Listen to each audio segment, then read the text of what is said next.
Tu connais la différence qu'il y a entre une femme et une usine? Alors j'espère que t'as bien réfléchi. Bah l'usine elle débite des caisses et la femme elle encaisse des bites. C'est un mec, il n'arrive pas à dormir. Il dort pas toute la nuit, il dort pas, il marche dans son salon, après il marche, il rend fou, et sa femme est en train de dormir. Il empêche sa femme de dormir tellement elle n'était pas bien.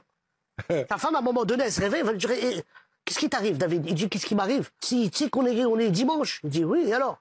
Il dit bah demain c'est lundi. Il dit oui, et alors ça n'a pas changé ça. Il dit bah demain, lundi, on est le 20. Il dit oui, le 20, et nous le problème? Il dit bah le 20, tu sais très bien que je dois rendre 200 000 € à mon voisin Michael qui est en face. Il dit alors, il dit bah je les ai pas et j'arrive pas à dormir. Et sa femme elle dit attends. Elle a toqué à la fenêtre, elle a ouvert sa fenêtre, elle a crié Michael, Michael. Il a dit ouais quoi? Il a dit mon mari doit te donner 200 000 demain. Elle a dit ouais. Il dit bah il les a pas. Elle a fermé la porte et dit dors. Maintenant c'est lui qui va pas dormir. Le même Maurice tout à l'heure, il m'a dit à son pote David j'en peux plus, j'en peux plus. Ça fait 25 ans, tous les matins, ma femme elle me demande 1000 €. Je dis 1000 € tous les matins, mais qu'est-ce qu'elle a fait avec tout cet argent? Je sais pas, moi je lui ai jamais donné. Alors c'est un arabe, chauffeur de taxi, qui attend un juif qui arrive à l'aéroport. Donc il attend comme ça et le juif arrive avec une petite sacoche comme ça. Il arrive pour monter dans le taxi et pile au moment où il va pour monter dans le taxi, il y a un arabe qui court comme ça, qui lui arrache sa sacoche et qui lui vole.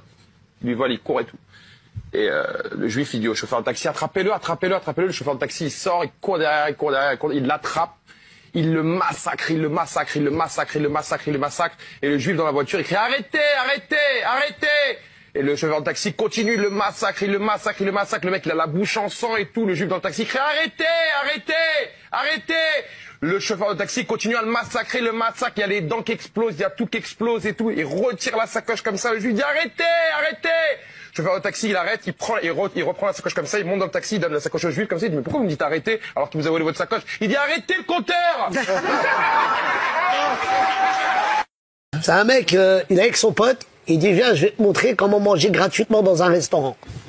Il rentre, il s'installe, il commande 20 plats. Ouais. Les deux, ils mangent. Moi, je dis, on n'a pas dosé, comment on va faire? Il dit, t'inquiète pas, je te montre comment manger gratuitement au restaurant. Il mange, il mange, il mange, il mange, il mange. À la fin, il dit, excusez-moi, je pourrais avoir une soupe, s'il vous plaît? Le mec lui ramène une soupe pour finir. Il fait ça, il regarde à droite, il sort un cafard de sa poche, il le met dans la soupe.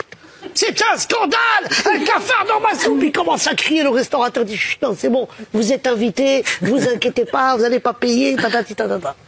L'autre, il voit ça, il est comme un fou. Il dit, écoute, le mec, il voit ça, il dit à son pote, la semaine prochaine, j'ai rendez-vous avec une meuf, t'as pas un cafard à me prêter? Alors il y va. Il lui passe un cafard, il y va, il mange avec sa copine, il mange. Sa copine dit, c'est quoi ton budget? Il dit, no limite, mange ce que tu veux. Qu'est-ce que tu me racontes? C'est ton anniversaire en même temps. Elle dit, d'accord, il mange rien, tienne, champagne, tout. À la fin, il dit au serveur, le serveur lui dit, il vous faut quelque chose peut-être pour terminer? Il dit, j'aimerais bien avoir une bonne soupe. Il dit, ah non, on fait pas de soupe. Il dit, où je le mets le cafard? Ça fait 45 ans qu'ils sont mariés. Ils veulent fêter leur 45e année de mariage. Il l'invite au restaurant et lui dit, écoute ma chérie, maintenant ça fait 45 ans, dis-moi les vérités, est-ce que tu m'as déjà trompé? Sa femme, elle le regarde et elle dit, écoute, tu te rappelles la maison qu'on a achetée? Elle dit, oui, il fallait un crédit. Oui, bon, le crédit il a été refusé. Et une semaine après, il a été accepté. Il dit, ouais, c'est chelou, le banquier est devenu gentil. Elle dit, bah voilà, j'ai couché avec le banquier. Ouais. Le gars, il la regarde, il dit, bah c'était la seule fois. Il dit, non. Je te rappelle, tu t'es fait virer de ton travail. Il dit oui. Et la semaine d'après, il t'a re-embauché ton patron. Il dit oui, bah parce que j'ai vu le patron, et puis bon. Il lui dit bon, c'est pas grave, t'as couché pour la bonne cause. Il dit et c'est tout? Il dit non. Tu te rappelles, pendant les élections, il te fallait 150 voix.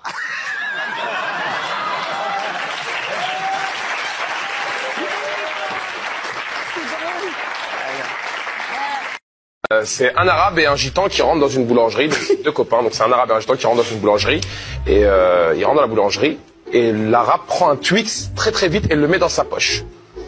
Et il regarde le gitan comme ça, il lui dit, t'as vu la classe? Et le gitan il lui dit, attends, je vais te montrer c'est quoi la classe, c'est nous les gitans, c'est nous les meilleurs, tu vois. Il dit, ok. Le gitan il regarde la boulangère comme ça, il lui dit, donnez-moi un Twix s'il vous plaît. Elle lui donne un Twix, il ouvre le Twix comme ça, et il mange le Twix, et il regarde la boulangère comme ça. Il la fixe dans les yeux et mange le Twix comme ça. Il finit son Twix et il remange le deuxième. Le deuxième, il reprend le deuxième. Et il mange le deuxième.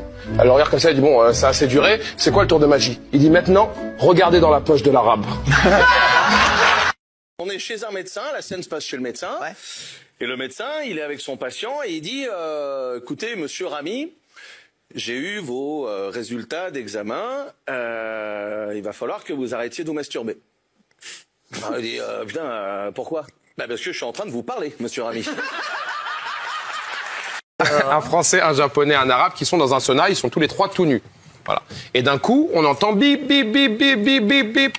Et le Français, il dit c'est mon microprocesseur que j'ai dans le bras. J'ai un nouveau microprocesseur que j'ai intégré dans mon bras et ça me permet d'appeler. Je peux écouter, mon téléphone comme ça et tout. Ils sont choqués et tout. Et là, d'un coup, t'as le japonais aussi, ça bip, bip, bip, bip, bip, bip, bip, bip, bip, bip. Le japonais dit ça c'est mon portable. J'ai implanté un nouveau portable dans ma main.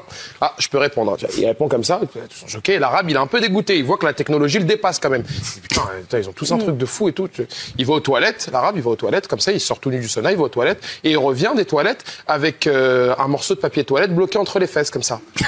Et ils le regardent, ils sont un peu gênés comme ça, et l'arabe, il dit moi, je viens de recevoir un fax. Il y a un Marseillais qui est très très beau, mais très beau, il ressemble à Brad Pitt, tu vois, et l'autre, il dit, putain, comme tu es vache en physique énorme, tu dois les enquiller, les unes derrière les autres. L'autre, il dit, non, je suis trop con. Il dit, quoi?